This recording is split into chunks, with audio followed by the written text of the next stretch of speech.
গ্রেপ্তার জীবন কৃষ্ণ সাহা, সিবিআই পর ইডির হাতে গ্রেপ্তার, এবার বড়োয়া তৃণমূল বিধায়ক। মোদী ফিরতেই 26-এর ভোটের আগে আবার তৎপর ইডি। 26-এর আগে কি বাংলায় ভোট পেতে ধরপড় করবে? দেখুন, ইতিপূর্বে জীবন কৃষ্ণ সাহেব 13 মাস জেল খেটেছিলেন সিবিআইয়ের হাতে, তারপরে জামিন পেয়েছিল। এখন ইডি আজকে সকালে বাড়িতে গিয়েছিল। উনি পাঁচিল টপকে পালানোর চেষ্টা করেছিলেন, মোবাইলে ফেলে দিয়েছিল। পাঁচিলের হাইট উঁচু হওয়ার কারণে হয়তো উনি টপকাতে পারেননি, ওনাকে ধরেছে, গ্রেফতার করেছে। তো আমি দাবি তুলেছি একটা, যে আমাদের দাবি মানতে হবে, পাঁচিলের হাইট কমাতে হবে রাজ্য সরকারকে। বাচ্চারা এগুলো কষ্ট পাচ্ছে, কারণ দুর্নীতির টাকায় তো খেয়ে শরীর স্বাস্থ্য ভালো বানিয়ে ফেলেছে, টপকে পালাতে পারছে না, বারবার অকৃতকার্য হয়ে যাচ্ছে টপারের ক্ষেত্রে।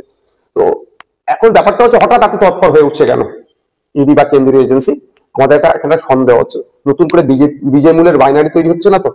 যে বিজেপি তৃণমূলের যে বাইনারিটা আমরা ক্রমশ ভাঙতে পেরেছিলাম, মানুষ বুঝতে পেরেছিল যে কিভাবে আমাদের বাড়ির মেয়ে তিলোত্তমাকে খুন করার পরে সিবিআই কেসটা হাতে নেওয়ার পরেও যেন একটা জিনিয়ে চলছিল। যথাসময় চার্জশিট না দেওয়ার ফলে জামিন পেয়ে গেল সন্দীপ ঘোষেরা। এই সমস্ত বিষয়গুলো আমাদেরকে ভাবাচ্ছিল।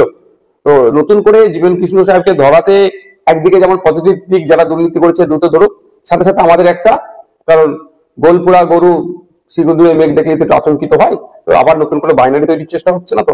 আমরা চাই এই দুর্নীতির সাথে রাঘব বল গুলোকে খুঁজে বার করুক। এই চুনোপুটি গুলোকে ধরলে হবে না। এরা টাকাগুলো তুলে কোথায় পাঠাতো? তাদের কাছে টাকাগুলো দিত। এদের ক্ষমতা নেই সব টাকাটা হজম করার। যদি ক্ষমতা থাকতো সব টাকাটা হজম করার, তাহলে আদিত্যকে অ্যারেস্ট হতে হতো না। কিন্তু যারা হজম করে নিল, যাদের কাছে টাকাটা তুলে পাঠাতো, অর্থাৎ দুর্নীতি করতো, দুর্নীতির টাকাটা পাঠাতো, তাদেরকে খুঁজে বার করা। সেই রাঘব বল গুলোকে ধরা হোক, ধরে তাদেরকে জেলের মধ্যে রাখা হোক। শিক্ষা একটা পুরো প্রজন্মকে শেষ করে দিচ্ছে দুর্নীতির কারণে।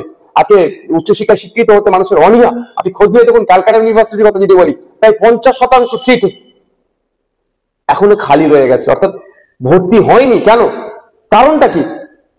উচ্চশিক্ষায় শিক্ষিত হওয়ার যে প্রতি অনীহা। কারণ চাকরি নেই, চাকরি হলে আবার দুর্নীতি হবে। এটা বন্ধ হওয়া দরকার।